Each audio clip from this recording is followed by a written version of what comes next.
In order to understand how we got here, we need to understand how the police were trained. For decades, a silent psychological operation has been running inside the precinct houses and academy halls of this country.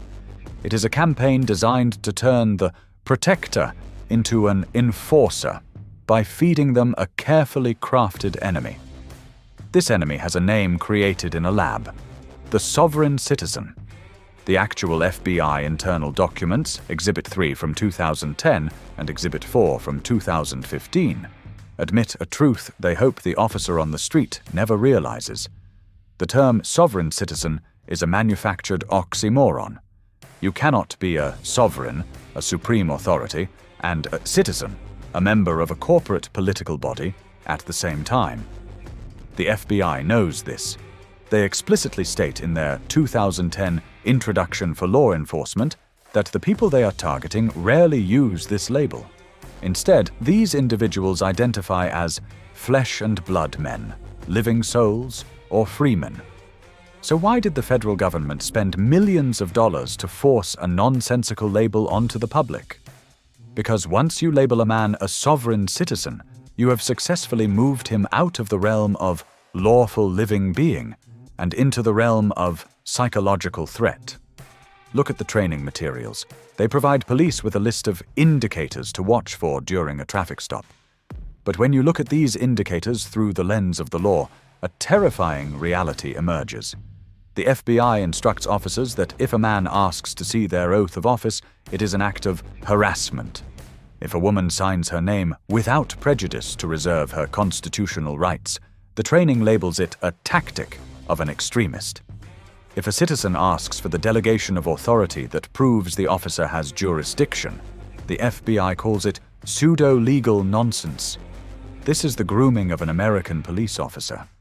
They are being taught that the very law they swore to protect is actually a weapon used against them by terrorists. They are being conditioned to feel like victims of the Constitution.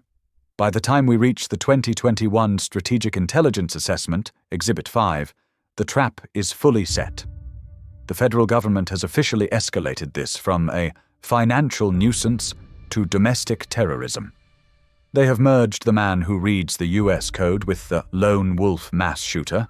They have created an environment where a routine inquiry about jurisdiction is treated like a countdown to a bomb. The police have been tricked. They are being told that the people who know the law are the ones they should fear the most. The architects of these documents are not protecting the officer. They are protecting the federal corporation by using the officer as a human shield.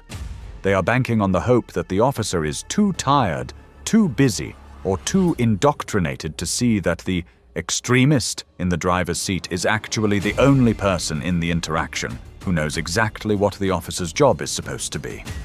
The truth is hiding in plain sight in the FBI's own files. They admit that most of these actions are lawful innocent conduct, and the exercise of rights guaranteed by the United States Constitution. Yet they still tell the officer to detect, penetrate, and disrupt. This is not a training manual. It is a declaration of war on the standing of the people, signed by the very agency that claims to be our shield. And the first casualty of this war is the officer who believes he is doing his duty while he is actually violating his oath. The training you've received is designed to keep you looking at the threat, so you never look at the ledger. To understand the deception, we must look at the operating manual of the system itself. The federal government often frames the idea of a corporate state as a conspiracy theory.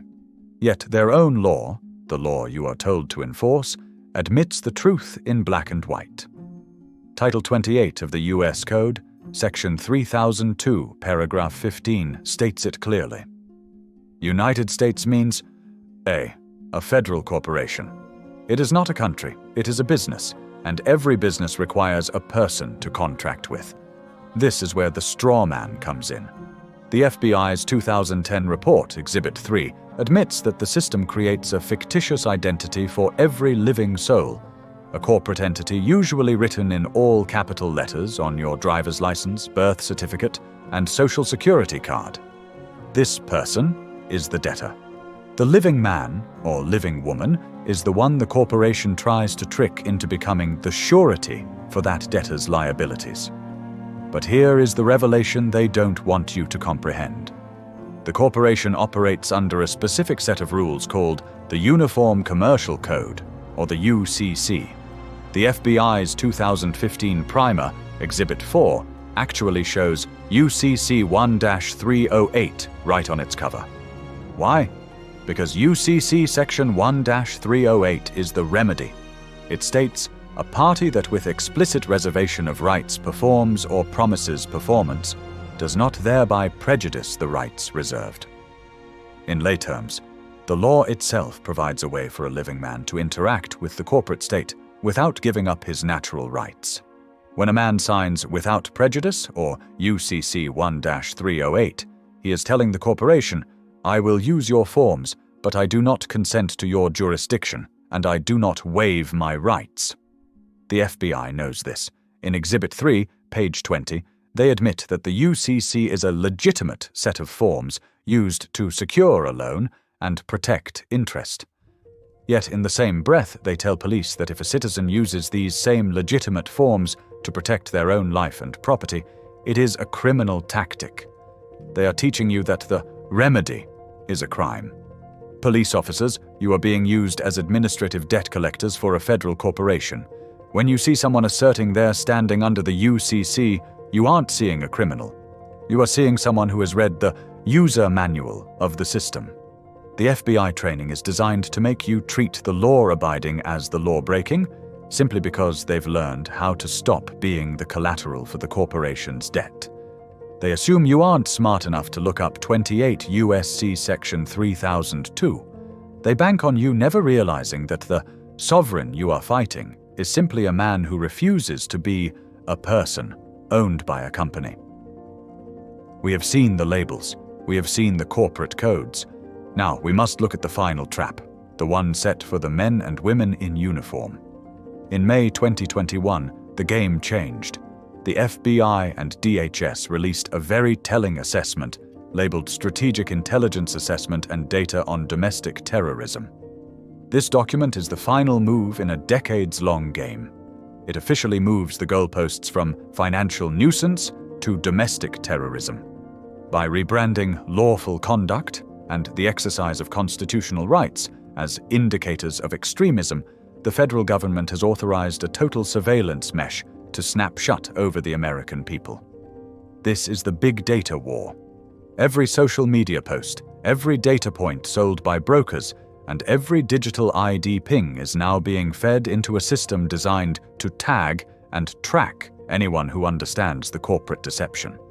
They are using ICE and high-tech biometric checkpoints, originally built for the border, to hunt for those they've labeled sovereign citizens on the streets of our own cities. But here is the warning for the officers, the agents, and the employees on the front lines. History has a name for those who claim they are just following orders. In 1945, at the Nuremberg trials, the world faced a horrific truth. Men who wore uniforms, who were paid by a state, and who followed official bulletins claimed they were innocent because they were simply doing their jobs. They were administrative enforcers. But the world decided that Befehl ist Befehl, orders are orders, is not a defense for the violation of natural human rights. When a system collapses or its crimes are exposed, it never protects its foot soldiers. It sacrifices them to save the architects. The federal government is setting you up for a pawn sacrifice. They give you these FBI primers and tell you to ignore arcane laws. They tell you that asking for an oath of office is harassment, but they are leaving you in a state of extreme legal vulnerability. Look at 18 U.S.C., paragraph 242, deprivation of rights under color of law. It states that any official who willfully subjects a person to the deprivation of their rights shall be fined or imprisoned. When you follow these FBI bulletins and violate the rights of a living man or woman, the FBI authors of those documents will not be in the courtroom with you. The Department of Justice, the same agency that wrote these terrorism primers, will be the one prosecuting you. They are using you to enforce corporate contracts under the guise of public safety. They are banking on you being too afraid of a terrorist label to notice that you are committing a federal crime every time you ignore a citizen's standing. To the officers reading this, the federal corporation does not have your back. They have already admitted in Exhibit 3 and Exhibit 5 that the conduct you are being trained to disrupt is often lawful and innocent. They are documenting your future prosecution while you are busy following orders. The only shield you have is your oath. The only authority you have is the law you were never taught. If you continue to act as an enforcer for a business entity against the living people you swore to protect, you aren't a hero. You are a liability. And when the music stops, you will be the one left standing alone in the line of fire. It is time to choose. Are you an agent of a corporation, or are you a protector of the people? History is watching, and history does not forget the enforcers.